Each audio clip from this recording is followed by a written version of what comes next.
Tomorrow for lunch, we are hosting the wife's side of the family. And since I love them so much, I really want to make them a very special vegetarian dish. You're probably wondering what this mound of green is in front of me, and this is thoroughly washed spinach.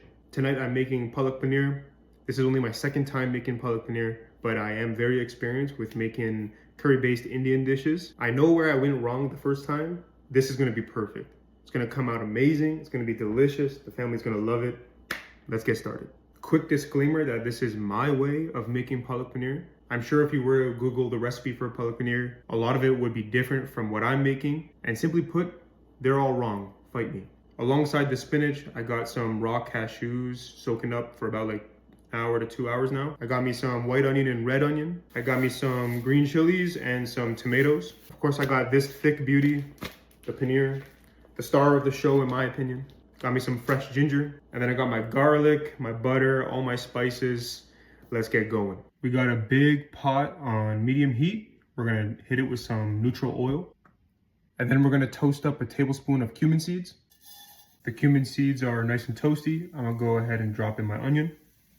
So I'm gonna keep cooking these until there's a slight char at the bottom, and then we're gonna deglaze that with just a little bit of water. A little bit of water goes a long way. It helps ensure that the onions are evenly cooked, and any flavor at the bottom of the pan just gets brought back up into your dish. Just make sure you're not actually burning anything.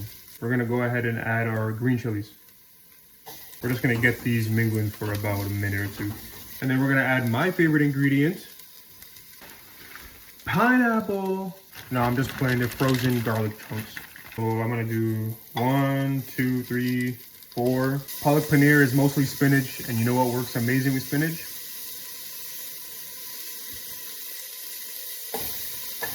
I would usually add the garlic and ginger together, but since my garlic's frozen, I put that in first. Now I'm gonna go in with some ginger. Now that the ginger and garlic had a chance to cook a bit, I'm gonna go ahead and dump 4 tomatoes.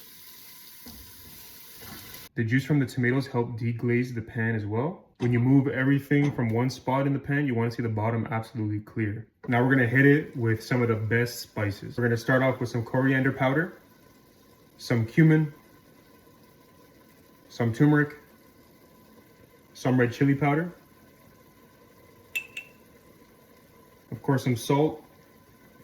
We're gonna mix this up and let it cook for just a little bit longer. Here's where I'm gonna add my soaked cashews. When you soak them for a long time, they become very, very soft, and it adds an amazing texture and creaminess to the dish, along with an amazing flavor. Who doesn't love cashews? Next step is to add the spinach, but before I do that, let me just show you what we're working with here. If you don't have much experience or any experience at all cooking these Indian dishes, this might look a bit crazy to you, but trust the process. Trust the process. It's time to add the spinach, and what we're gonna do is a handful at a time. Handful, wilt, handful, wilt.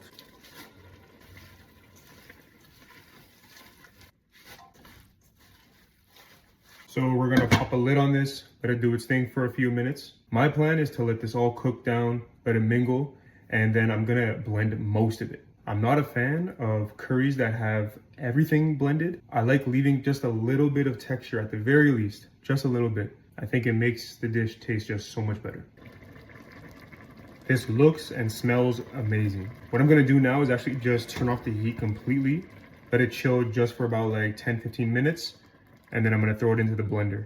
I got my blender, and now I'm gonna carefully ladle in what I got cooking in this pot. I should wait much longer for this to cool down, but I am so impatient. So I don't plan on blending all of this. I'm gonna blend most of it, but then leave a bit behind to help with the dish's texture. And also, when I blend, I am not blending all the way to some sort of liquid like a soup. No, no, no. Just puree it a bit, leave some chunks, just trust me.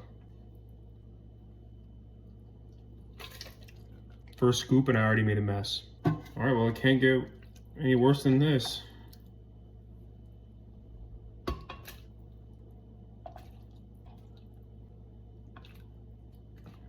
So I took what I wanted, but I'm also gonna just fish out all of the cashews. The main purpose of the cashews are to be blended and add that nice creamy texture to the dish. Or maybe I should leave some behind as little treats. All right, let's slowly blend this baby. Pick it up a notch. Yeah, now we're talking. Oh, yes. Smoothie, anyone? So I'm just tasting here for consistency. Oh yeah, that's good. That is good. And I didn't even add any butter yet. No garam masala, no paneer. So this is about what I have inside of the pot. I'm gonna put this back, and now we're gonna pour in the blended mixture. Again, carefully. Oh yeah. Make sure to get all of that goodness. I have it on a low simmer, and here's where you're gonna add your butter. Mine looks like this because I accidentally dropped it in already. With the butter melted, here is where I'm gonna add the beautiful paneer. Carefully now, you wanna treat this with respect. Optionally, you could fry your paneer before you put it in. I think that's a great idea and adds a lot of flavor. But my dish is gonna be sitting overnight in the fridge. This paneer is gonna have a chance to soak up a lot of flavor and also stay soft. Let's stir those bad boys in. I can't wait to try some of this. Now I'm gonna put half a cup of whipping cream. Not too much though, because we have those cashews that help with the creaminess. Wowee. You guys gotta see this. You guys gotta see this. Holy. So while this is simmering, I'm gonna hit it with some garam masala. Not too much at first. You don't wanna risk altering that beautifully rich flavor. You could always add more, but you can never take some out. Last but not least, methi. My mother-in-law blessed me with a huge container, and they're perfect to add near the end of most Indian dishes. So I'm just gonna sprinkle some in there. Just look at it. Look at how beautiful that is. Wait, hold on one sec. Now we are talking. I know this is gonna be so good, but unfortunately, we don't have any naan or rice. We're making that fresh tomorrow for the fam, but I know I'm still gonna enjoy my baby bowl. All right, let's see what this is saying.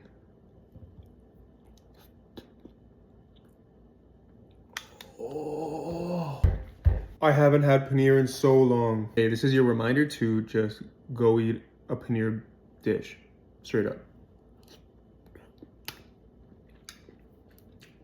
Oh my gosh. I'm gonna enjoy this. Cheers.